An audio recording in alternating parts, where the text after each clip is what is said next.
লাঞ্চে আজকে হয়েছে কাবলি ছোলার তরকারি, কাঁকরোল, করলা, আলু একসাথে ভাজা। অনেকদিন পর আকাশটা একটু তুলনামূলক পরিষ্কার লক্ষ্য করলাম। সকাল হতেই যে যার কাজে ব্যস্ত। যিনি রাস্তা পরিষ্কার করেন এখানে, অনেকদিন পর আমাদের বিল্ডিং এর নিচে ওনাকে দেখতে পেলাম। সন্দীপন ওয়েট করছিল বাসের জন্য। কিছুক্ষণের মধ্যে অফিসের বাস পেয়ে গেল। ও বেরিয়ে যাওয়ার পর রুমে ফিরে আমি ফ্রেশ হয়ে গেছিলাম। এবার ডেলি বেসিসের কাজকর্মের মধ্যে আজকে প্রধান ভেবেছি গ্যাসের ওভেনটা ক্লিন করবো। অনেক দিন করা হচ্ছে না। একটু স্কচ ব্রাইট আর সাবানের সাহায্যে ঘষলে খুব ইজিলি ভাবেই কিন্তু পরিষ্কার হয়ে যায়।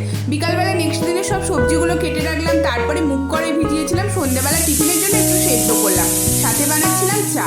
আর একটুখানি ও বললো সেদ্ধ করলে জল জল থাকে, তাই কড়াই একটু হালকাভাবে নেড়ে নিলাম। চিড়ে ভাজা আর চা তো রয়েছে, বিস্কুট ছিল সাথে। তরকার সাথে রুটি খেতেই বেশি ভালো লাগে লুচি পরোটার থেকে। এক তরকা বানানো হচ্ছিল আমাদের। রুটি তরকা কার কার পছন্দ? বুধবার আমাদের ডাস্টবিন ফেলা হয়। রাত্রিবেলা ও গেছিল ডাস্টবিন ফেলতে, আর আমি এদিকে খাবার বাড়ছিলাম। তার উপর সন্দীপন বায়না করছিল শেষ পাতে একটু মিষ্টি না হলে হয়, তাই সিমুই বানালাম। তো রুটি তরকা সিমুইতে ডিনার করলাম। টাটা।